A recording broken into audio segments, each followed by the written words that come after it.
دا یو ورو سوال کړی دی چې د یو سړي څلور ښځې او یو پکې طلاقه کي،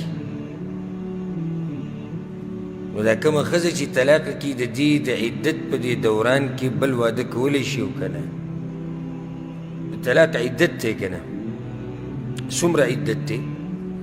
3 حیضه دی، 3 حیضه عدت دی. د سړي څلور ښځې کړي دي، یوه یې طلاقه کړه، 3 ورسره پاتې شوې. اوس وایي چې زه د دې عدت په دې دوران کې د بلې ښځې سره واده کولی شم او که نه؟ نو جواب د دې مسلې هغه دا دی،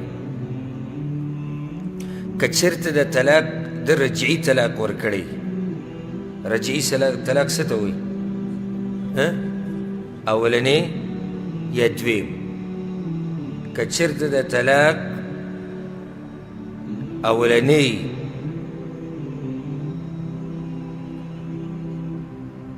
که چېرته د طلاق رجعي طلاق او رجعي طلاق دې ته وایي چې یا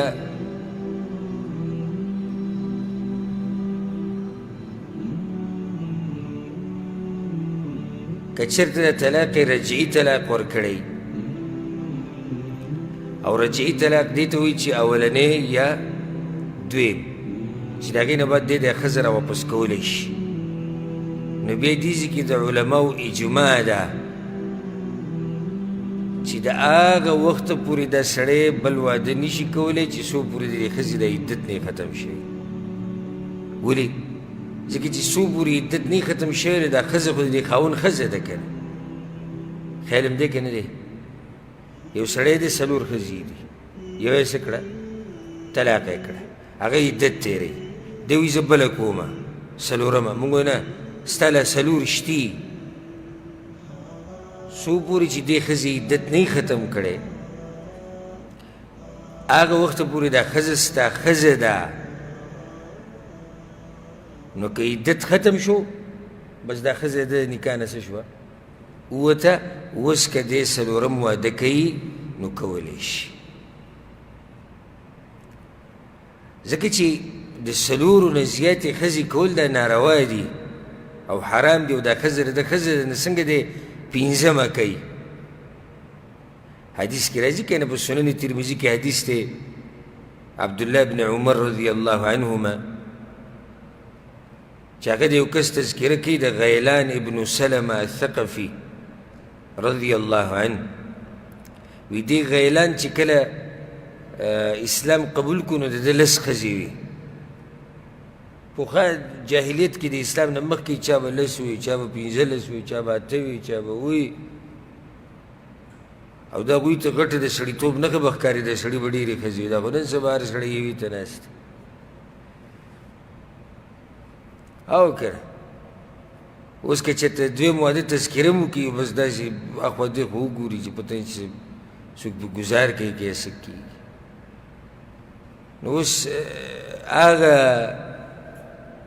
خبرې نشته هغه پوښتنې. دا اوس وګوره 10 ښځې دي، 10 ښځې. نو د ده 10 ښځې اسلام یې قبول کړو، فاسلمن معه. ځوان زوی په اقل 10 اسلام قبول کړو، د به خپله م اسلام قبول کړو، 10 سره م اسلام قبول کړو. نو پیغمبر صلی الله علیه وسلم ته امر وکړو ان یتخیر 4 منهن، وایي 4 پکې ځان سره پاتې کړه، 4 پکې ځان سره پاتې کړه او نورې څه کړه؟ نورې پرېږده. چې 4 نه زیات اجازت نشته دی مسلمان دپاره. دا د پیغمبر خاصیت دی چې هغه ډېر ودونه کولی شي، خو د عام امتي دپاره نه. او که چېرته داسې کړي، هسې بالفرض وایو، که چېرته داسې کړي چې د ښځه په عدت کې د بل واده کړی، نو دغه کوم عقد چې نوی تړلی دا باطل دی او دغه ښځه به پرېږدي، ځکه چې د عقد د نکاح د باطله ده، هلته بله ښځه اشتي 4م. نو که بیا ورسره وروسته د هغې عدت پوره شو او دی ورسره بیا نکاح کوي، د سر نه به ورسره بیا نکاح تړي چې به یې کې نکاح هغه شروع دي. بیا دې کې اختلاف دی. که چېرته د هغه 3م طلاق وي چې د هغې نه بعد ښځه بیا نشي را واپس کېدی الا دا که د بل خاوند سره نکاح وکړي، نو په دې کوم بیا د حنابلو مذهب دا دی او د احنافو چې دې کې هم انتظار کوي چې څو پورې عدت نه یې تېر کړی او شیخ عبدالعزیز بن باز رحمه الله هغه هم دې له ترجیح ورکوله وایي صحیح خبره دا ده چې انتظار به کوي احتیاط هم دې کې دی انتظار دې وکړي چې کله عدت پوره شي نو بیا دې د هغې نه بعد بل نکاح وکړي که چېرته دا څلورمه مړه شي نو بیا به پکې انتظار کوي بیا انتظار نشتی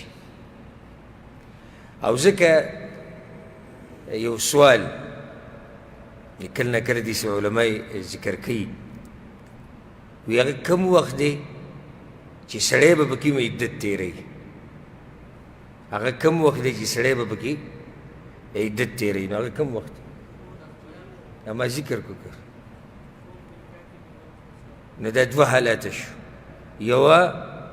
یو دا حال دی د سړي څلور ښځې دي څلورمه یې طلاقه کړه او بله کوي نه ښځې چې څومره عدت دی دی به ورسره هم عدت تېروي دی به هم انتظار کوي دویم کوم ځای دی چې یو سړي یوه ښځه واده کړي او هغه یې طلاقه کړه او د هغې خور په نکاح کوي نو دا خور هغه وخته پورې په نکاح نشي اخیستی چې څو پورې د اولنۍ خپل عدت نه یې پوره کړی والله اعلم